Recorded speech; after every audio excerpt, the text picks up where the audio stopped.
I knew how to set the lights. I had a playlist. I mean, it was a real... Give me a rundown of some of the specifics you had. Like you walk in and you clap. Well, I'll tell you one thing. This is the bed spin. Well, you don't want to clap it because then when you have lights off. I do have all like smart light bulbs and Alexa and the whole sort of... Although I don't call her Alexa, I call her computer. So it's like, computer, turn off the lights. Is that the Star Trek thing? Yeah, it's your options with Alexa. You can call them computer or... We should change. And mine has an Australian accent. Sounds just like you. That's a whole other thing that we won't get into. Computer, tell me you love me.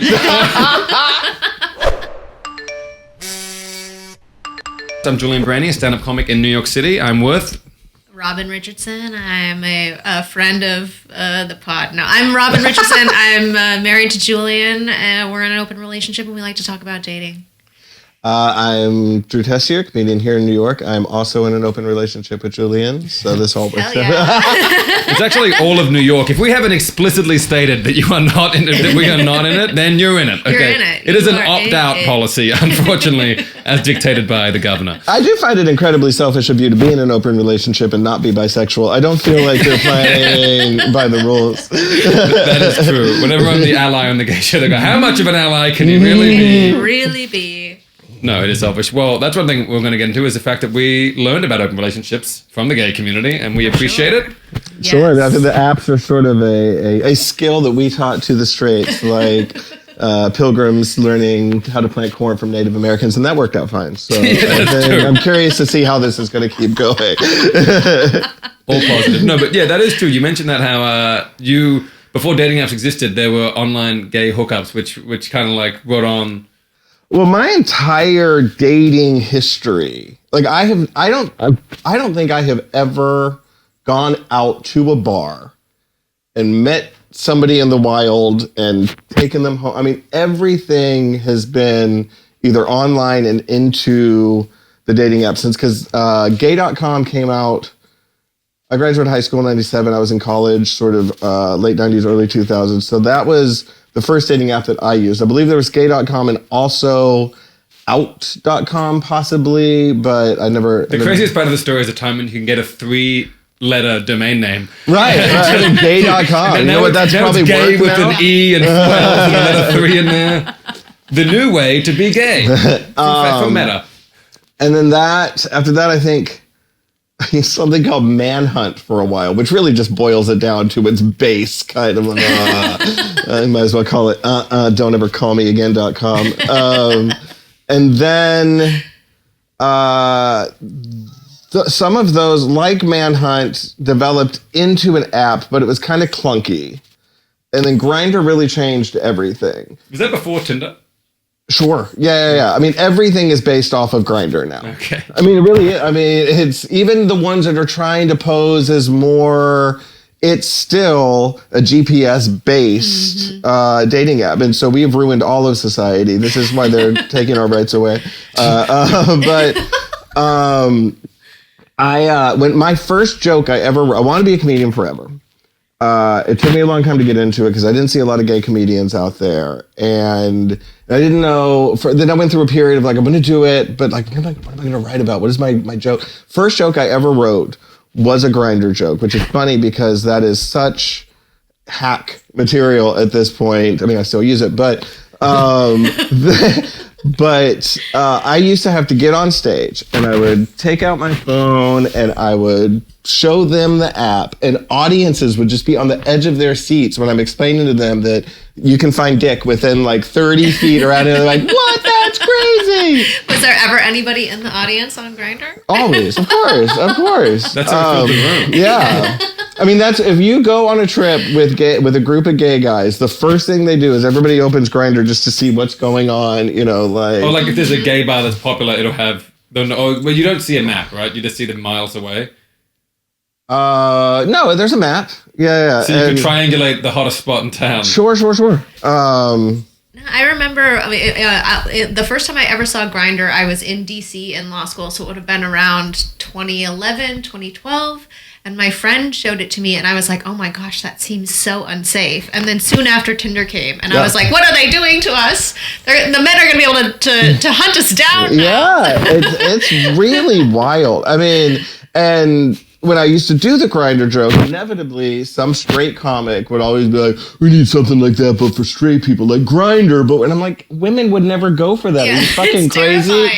And then Here we are. In fairness, it's still, the numbers wise on Tinder, that most of them are not going for it. Like, there are way more men on Tinder, I think, at least having.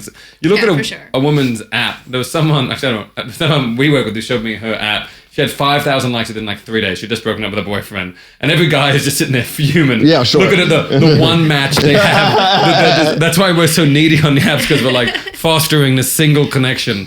Well, did you guys watch the Ashley Madison documentary? No, but I know that the punchline was that it was all bots. Is that right? All men and bots. I mean, just like, because the whole concept was that it was a way for people in relationships to cheat. So the idea was everybody in the rooms were people trying to find sort of this DL connection with other married people, which of course just ended up being a bunch of dudes talking to a bunch of dots, and they were high profile dudes too. Yeah. High profile bots. One of them I think was a senator. But it is funny because people. One thing I hate, one stereotype is like men cheat more than women, and I think it doesn't make sense. I feel like it's going to be the same number. I just think men are maybe much less subtle, and as proof of that is men literally going onto the website for cheaters to be like no one else signing up for that. Insane. Yeah. So I'm sure women are cheating, and they're just doing it without going online and making a profile admitting to being a cheater. I mean, Well, regardless, I agree. Men will be stupider about it. We're equally immoral, but much dumber. I think it is true now that women, at the very least, are admitting to cheating at the same rate that men are admitting to cheating. Like I don't know. There was a article that I had read that, and then they posited that women were always cheating at the same rate. They just had so much more shame around it, or weren't able to. But I would still find that fascinating. I mean, having so many girlfriends, I would still find that fascinating. That if the numbers were even within. Now, I do know, whether it's cheating or not, within sex with women, there's so much sex that doesn't count. Like when they're going through their numbers of how many guys, but that one, I mean, that one's not in the numbers. There are people who I've had penetrative penis vagina sex with who I don't count. Absolutely. It doesn't count if you're married. That's the first thing. So I'm back down to one. Yeah, I do find it funny. When I was very young, I was talking to someone and they asked how many people I'd had sex with, and I gave a number, and they were like, "Oh, it wasn't even a high number." And I was like, "How about you?" They're like, "Just one."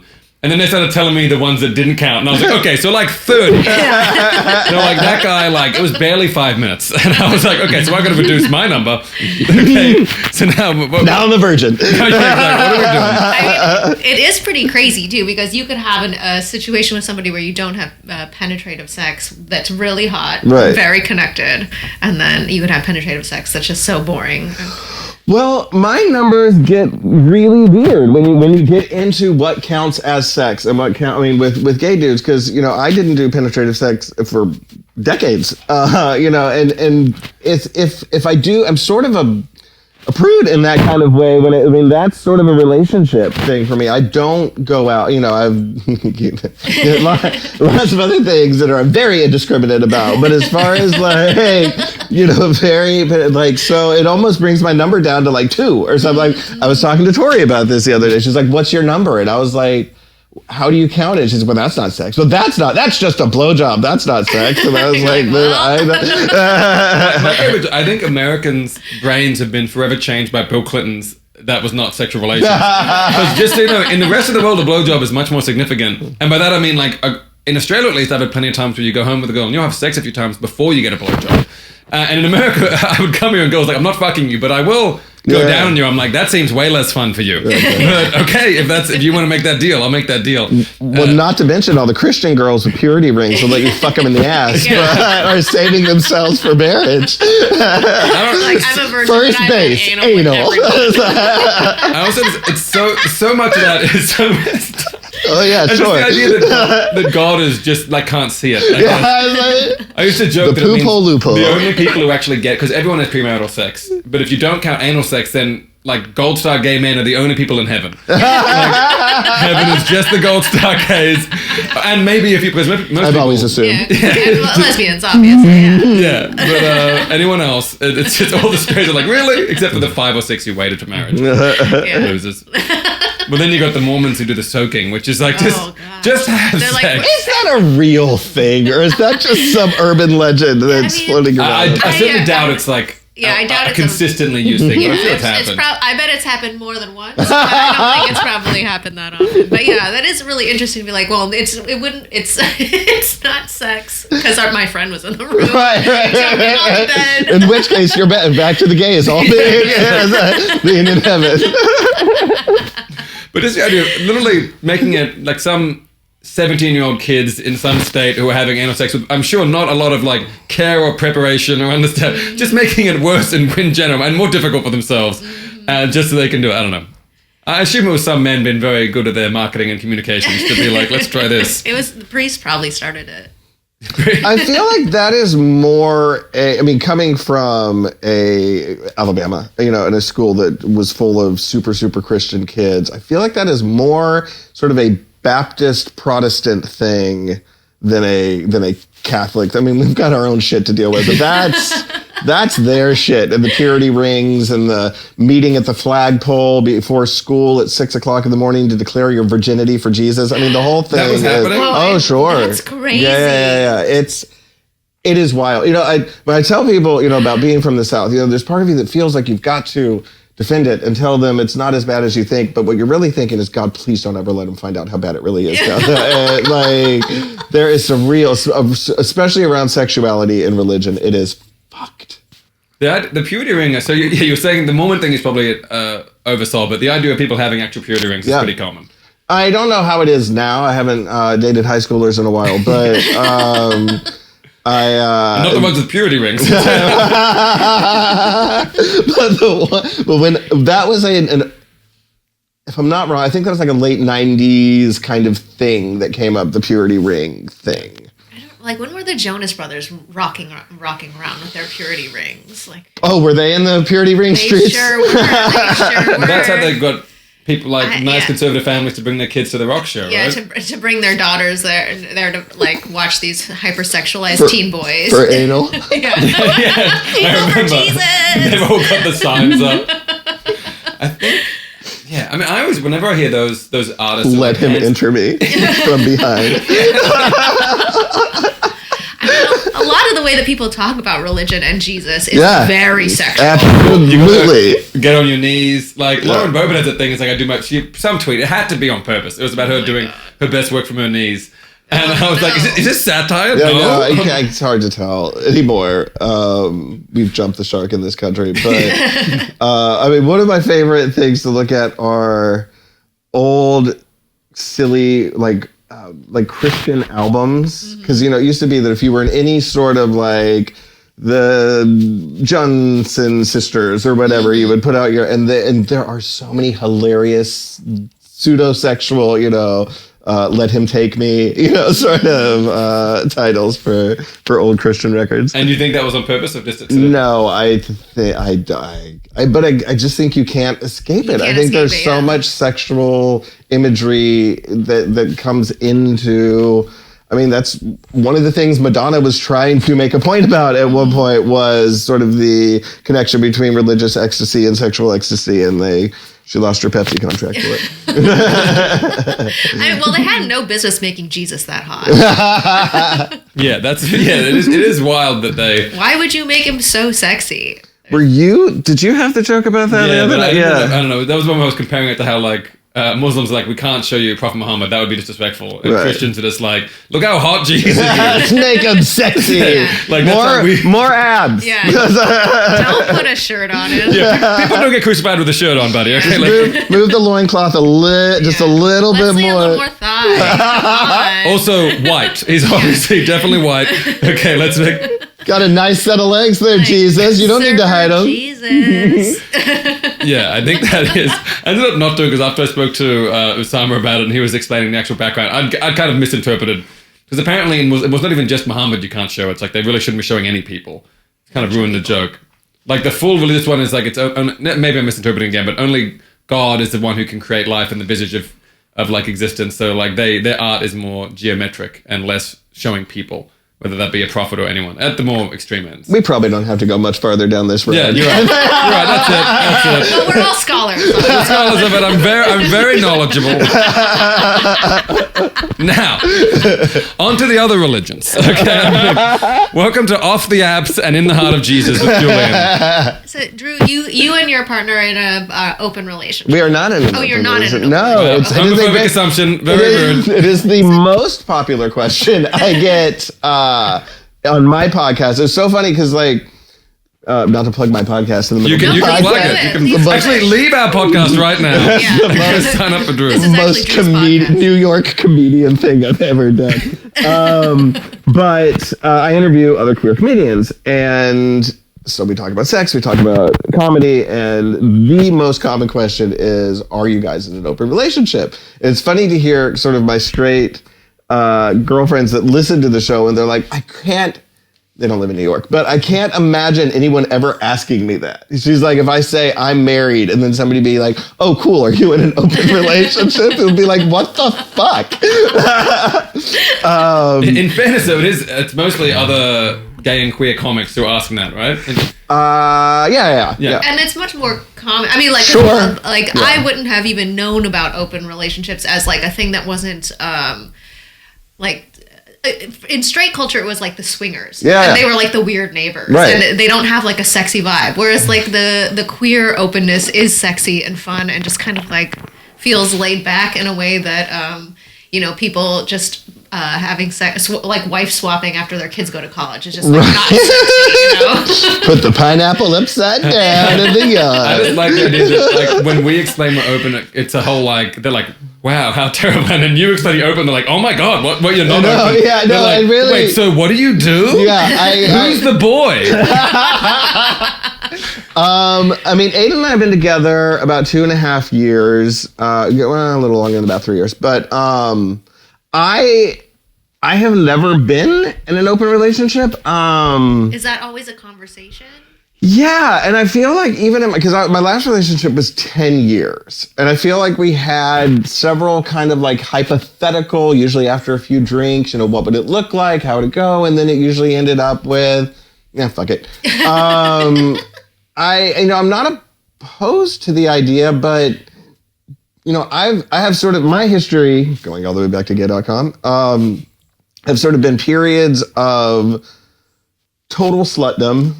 I mean, where I am hooking up almost every day, at least once, and then Brag, but and then sort of tamping it all down into a relationship for a while, and then sort of back on the streets. And in a lot of ways, even though Aiden is younger than me, this last period of super sluttiness when I met him. He's almost a lot more experienced in certain ways. I mean, his number count would be different than mine. But it's just I think when he and I first started getting serious, and he asked me, and I said, I've never been in an open relationship. However, where I'm at right now, I don't see myself ever being in a monogamous relationship, and I don't see myself ever living with somebody again. And about a month later, we were living together in a monogamous relationship. But so we do have very open and honest conversations, but right now it sort of ends up being kind of you good? I'm good. Okay, cool. And we just sort of, so we'll see. I think that's like the nicest thing about being open, because like I actually am not even on the apps anymore, but just having just making it not so just assumed that it's closed. Right. And having this openness of like, oh, we'll see. We can check in. We'll see. Yeah, and they talk about it. People are like, what are the rules? It's not final. It's like you talk, you figure it out, and Figure change it things out. as you go, as long as you're communicating. Yeah. I've always liked the idea of this joke, because in society now, exclusivity is assumed and monogamy is assumed. For straight people. Yeah, but if you were in a world where everyone was non-monogamous and you were the first person to be like, let's do a monogamous relationship, you would seem like a psychopath. You'd be so kinky. Yeah. Me alone. You could only have sex, but you could never be with anyone else. It'd be like, that's very controlling. That's gross. It would be such a twist. Yeah. And then explain It the would be opposite. like the extreme end of like dominance and submission, right? Yeah, and it'd be like me being like, you can't have friends. It'd be like, yeah. why would you not let her? What? Because Is that healthy? I don't want her with other people. What if she enjoys it? What?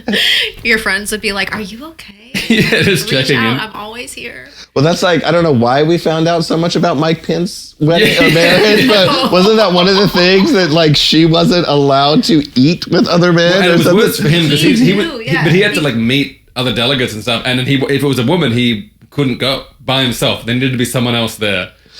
And then the Onion article that was great. I think was, those women were safe. yeah, seriously. And he called her mother. He did call her mother, but the Onion I headline don't that want to was yuck anyone's young. Oh my god! But yuck. I just don't want to know about it. I don't want to know. It makes you feel any better than they never had sex. I mean, they have so many kids, though. I'm sure they did. Maybe they were just soaking. And So, Maybe they have the best sex life of any of us. I don't know could. their life. No, you're right. Speaking of sex for Jesus. Yeah, so they might be. I think it wouldn't surprise me if every now and then someone like that was completely kinky and crazy, and it was so like very fulfilled, whatever their Yeah, sex they're life happy is. with Like it. just like it's yeah. I'm going to call you daddy. I'm going to call you mother. And Sure. we're gonna do it. oh, I guess, okay. what I was into. You've said before you some guy had like a mum thing they wanted, Oh, it was awful. and then he asked afterwards, he goes, "Do you have any juice?" It wasn't Like in the really- fridge, not even sexual. It's like, "Can I have some orange No, juice?" we didn't even make it to sex, Drew, because I had told him what I was into, which is not that. Not that at all. Which is showing you the door. And he was so, like he was like this younger guy and very tall and very cute. Yeah. And so like I Those think are he the ones just that get like never had. He was just like, oh, this woman is interested in sex, and didn't hear anything else. And then we get there, and he started baby talking to me, and he grabbed me and just like rubbed his erection on my belly. And was just like, "Mommy, I want to suck on your titties." And I was like, "Oh, this is not it. Yeah. You have to leave. You have to leave." Yeah, I had a guy in the mix that, you know, I can get into a little light daddy play when, I mean, especially as the beard gets gray, you know, fine. It's almost, I'm asking for it. Look at the way I'm dressed. But yeah, there was a kid, he was so hot.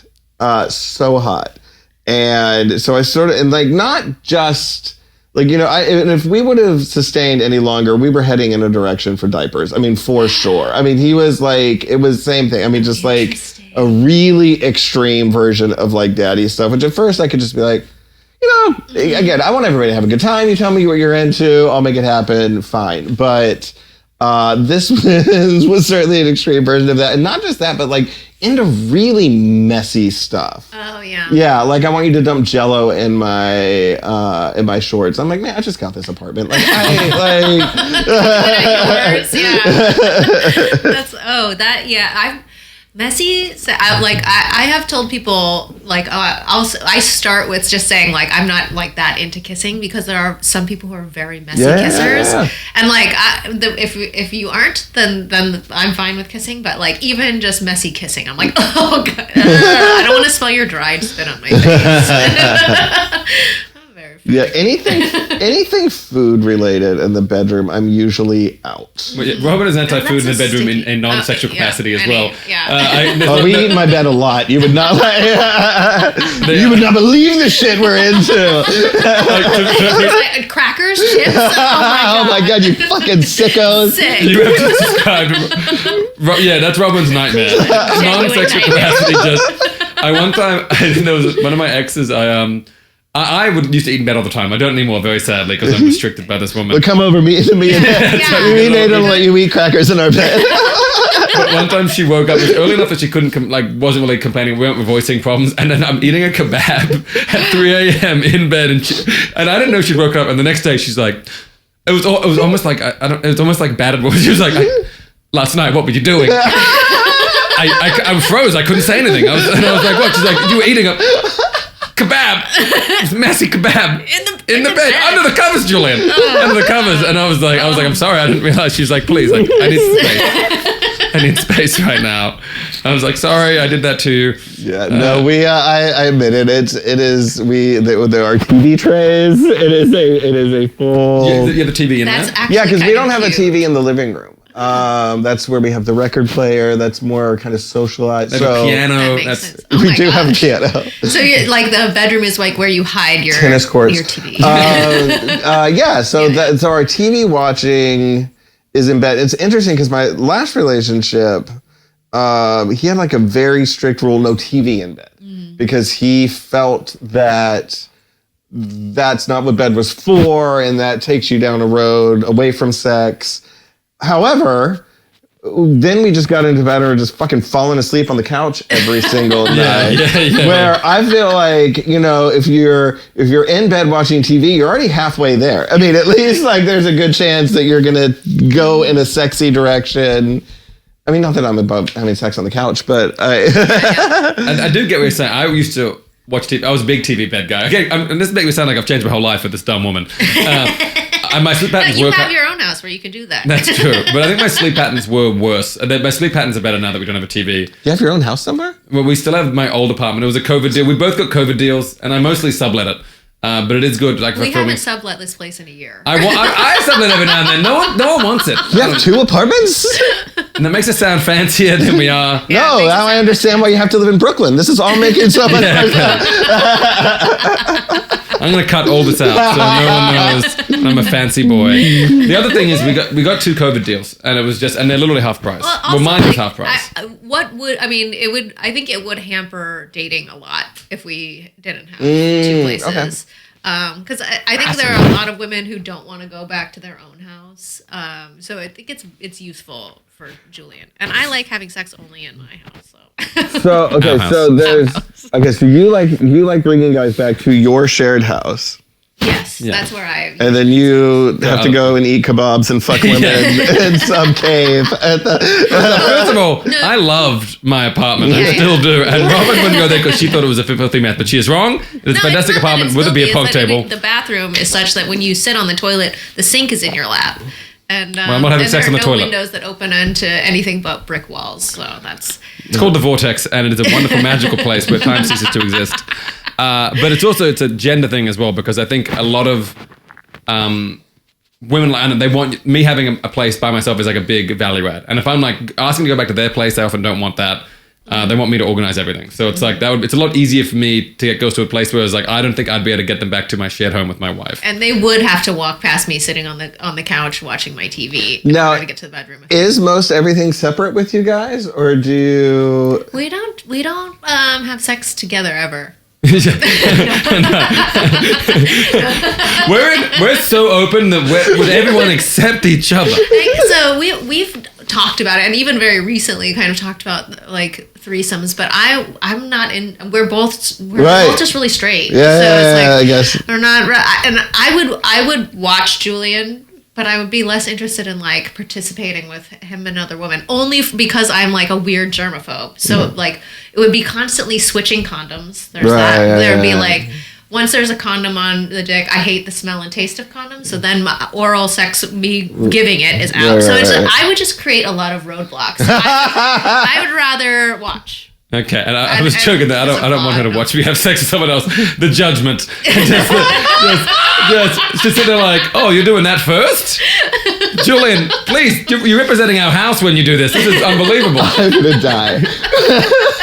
So we don't do that. But I think if your other question in terms of do stuff together, do you mean sexually or in life? Because we live together full time. Well, no, that was my question. She answered the question. I Okay, meant good, you yeah. guys have threesomes. And I Yeah, have like yeah. a long list of people who I would love to have sex with at the same time with Julian, but he's less into men. Yeah, much to the chagrin of the Wednesday night crowd. But it's, no, we have Suck it and see. That's what David Mills Yeah, says. suck it and see. That is good. But you get David Mills on it. But no, yeah, I don't know. We've talked about that stuff, but it is. I also think it's like There's a lot of coordinating that you also have to do. I think we did like mess around with another couple once, but there wasn't like penetrative sex involved. We just like, and it was fine. It'd be funny if you're describing just a double date. We just, we just had chips in bed. Chips in bed. Robin's like, that's so naughty. You kinky son of a bitch. Get out of my house. But I think the couple was like very uninterested in us afterwards because they were like in like the sex party scene. Yeah, and they're you know, that's like their life. Like they have like a polyamorous kind of relationship structure, and they play at parties all the time. And we were just like, we were like dipping our toe in, and they were just submerged. like, okay, this is fucking lame. It also is unfair when it's like, then we'd go separate, and she was with the guy and I was with the girl, and then I messaged the girl later and she didn't respond. I was like, well, this is not fair. this isn't fair. This is not allowed.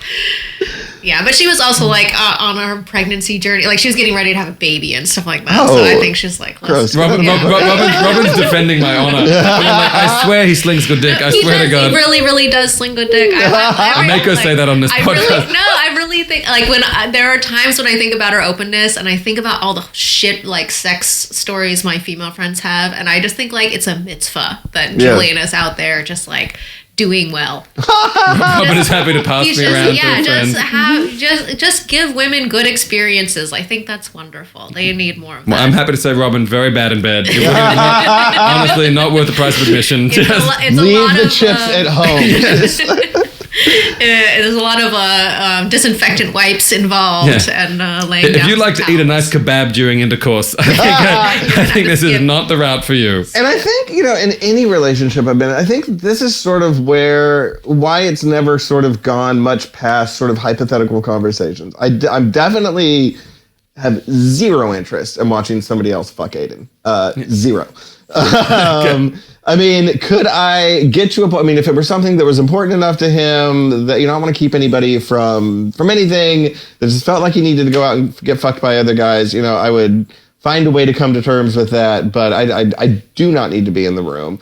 If we were to bring somebody home together, obviously looking at the two of us, we're into different kinds of guys. So, I don't know. I mean, I could see where I could. And I think if we were to ever get to that point, which at this point I'm not there yet, but and I wanted to go fuck around, I think we would, because I know so many different types of over relationships. You know, I know relationships that are like, which sounds sort of like how you guys are. You know, you go on a date, we come home, we talk about it, we eat kebabs in bed, and we call it a night.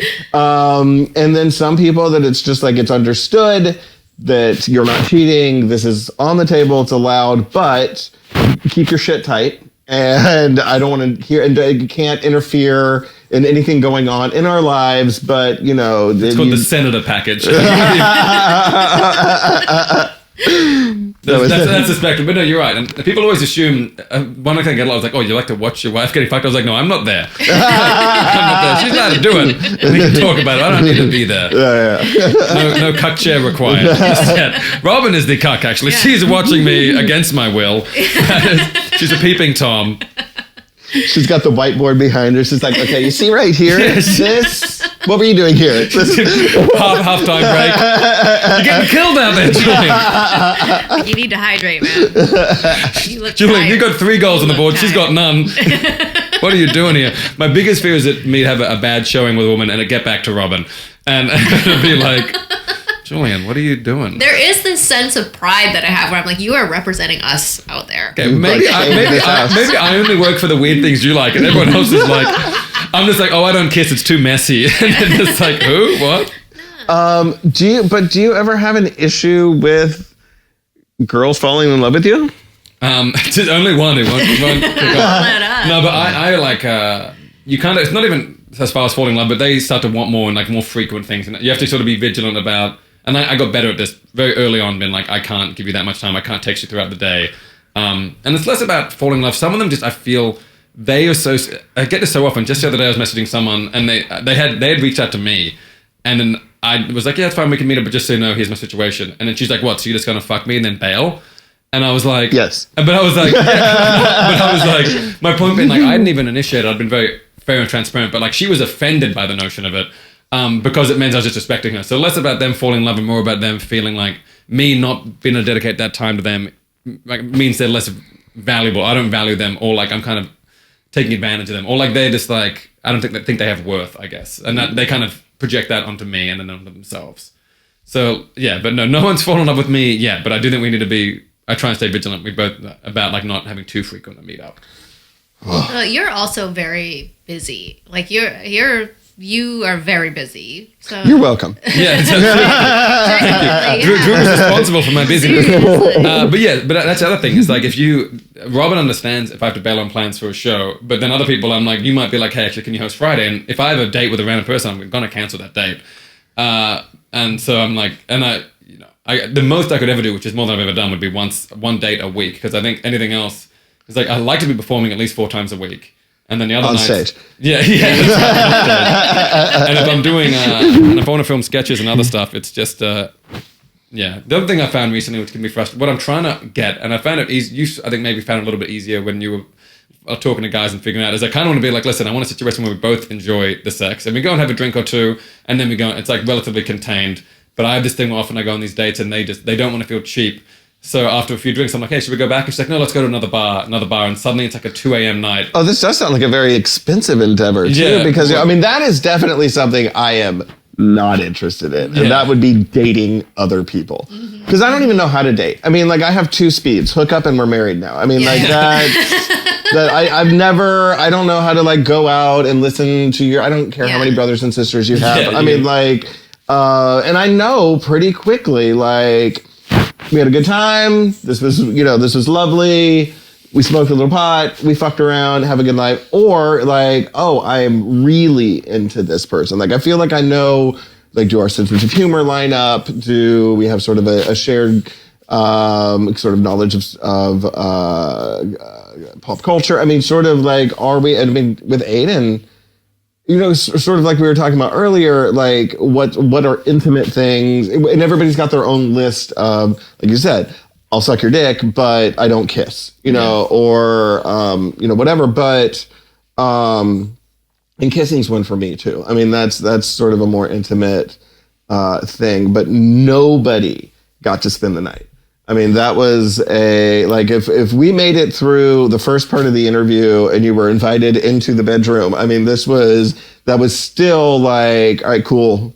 So Aiden, and I remember feeling really nervous when I asked him, because we've been hanging out for a few hours. We're having a great time. And I was like, listen, no pressure, but if you'd like to spend the night tonight, I would love that. He's like, I would love to spend the night. And then the next day, I was trying to be cool because he's younger than me. So I spent all day like trying to be cool because there'd been another guy in the mix. So I was like, we had a great time, and then just fucking ghosted me. When you asked him to sleep over, that was the first date, or you'd been dating a while? No, that was the first night we met up. Instant connection. Yeah. Instant connection. And then the next day I still had my corporate job, and I'm like trying to be cool. And then finally he was like, shot me a text. It's like, I just want to let you know I had a great time last night. And I was like, oh, I've been trying to be cool all day and not text you. And you explode. Yeah, I had so much fun. And he was like, cool, I would do it again tonight if you wanted to. And I was like, totally. So we hung out that next night, and then really every night since. I mean, it was just kind of like immediate. Romantic. Yeah. It's funny because part of what that ruins in a sense is because normally when you tell someone they can't stay the night, you're like, that's just a rule. That's not about you. And then you meet the right person, you're like, oh, it was you. Oh, sorry. It was very much you. Yeah. Had you been more right, I would have done it. No, it's not them. It's you. It's like no, but I mean, what you're saying is there is a threshold that can be met where I feel that connection that I would actually be okay, and I think most people are like that. And y'all met during COVID? Yeah, we went like the second phase of reopening. Okay. So he was one of the first people I went on that you reopened for. Yeah. Tell the story. I remember what did you have planned that first date? I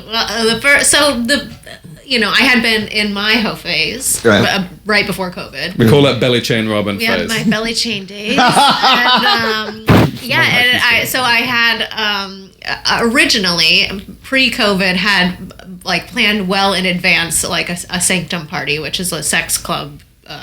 It was a sex party with somebody else. And when Julian and I were, after we'd been dating for a little while, we're looking back and we're like, oh, what was the day that we started dating? Right. The very first date. And I opened up my calendar and clicked on. I opened mine first. I keep a he keeps a very diligent calendar. And it said date with Robin. Yeah. So I opened up mine, and it said "sex party with Sam," and I had to like close it And then really she quickly. closed it like I didn't see it. I wasn't looking right at the phone.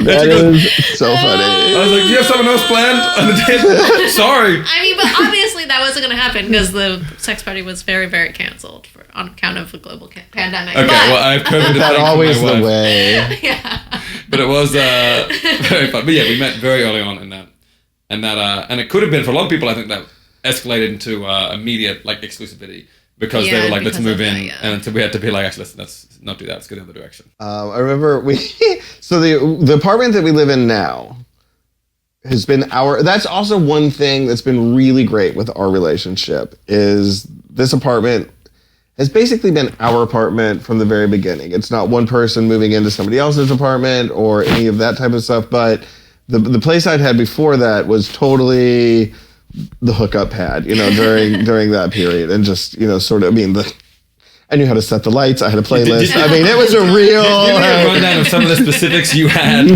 Like you walk in and you clap. Well, I'll tell you one. The bed spins. Well, you don't want to clap it because then when you have lights off. Well, I do have all like smart light bulbs and Alexa and the whole sort of. Although I don't call her Alexa, I call her computer. So it's like computer, turn off the Is that the lights. Star Trek thing? Yeah, it's your options with Alexa. You can call them We should computer change or. that. We should change. And mine has an Australian accent, sounds just like you. And that's a whole other thing that we won't get into. Computer, tell me you love me. Talk about cats and airplane food. Computer.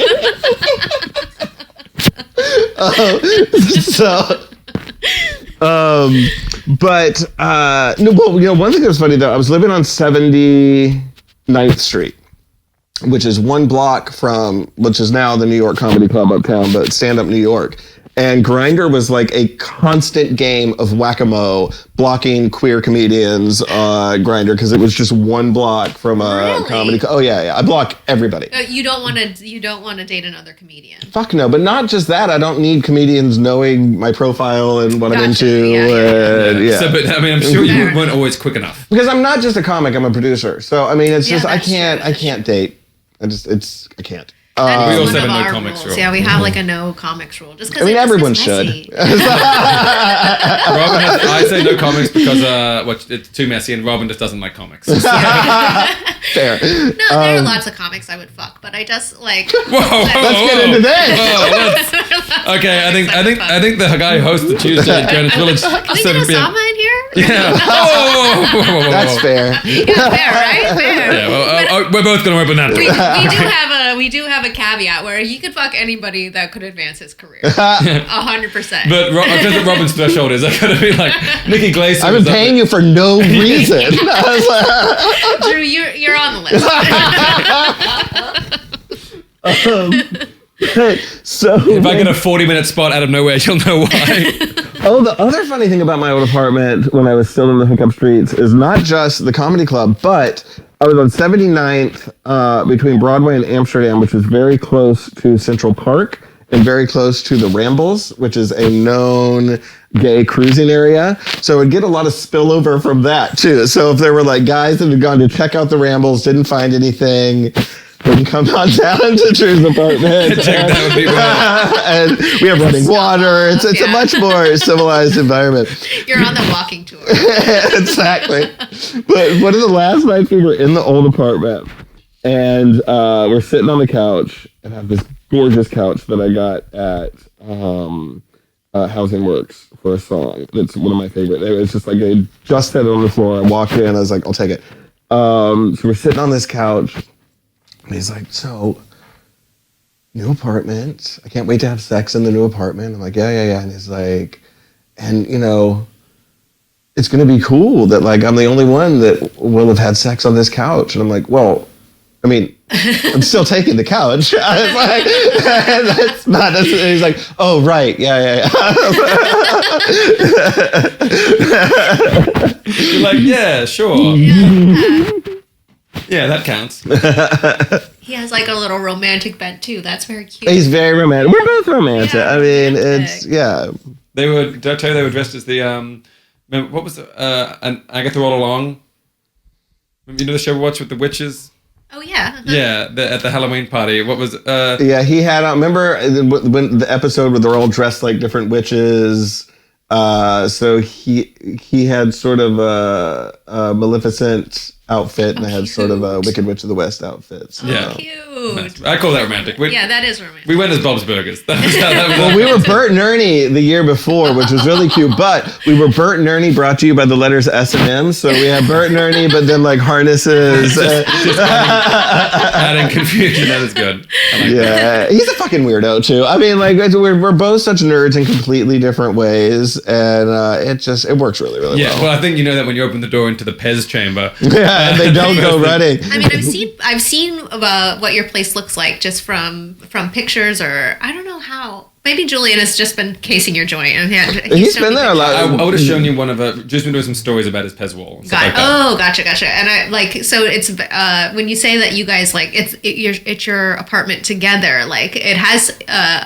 From what I know of it, it's very well decorated and designed and but it's like surely has a point of view. Oh sure, it's super kitschy and full of pop culture. I mean, he's a huge Marvel person, and I had friends in high school. And but he knows so much about comic books. I mean, I just produced a show for him that was so much fun called Comics Reading Comics, where we did a staged reading of comics and a whole sort of oral history that he put together on the character Dazzler, which was incredible. And we just pitched it. Is that the one who was going to be Taylor Swift? Well, that was one of the things he talked about. That was a rumor for a while. Yeah.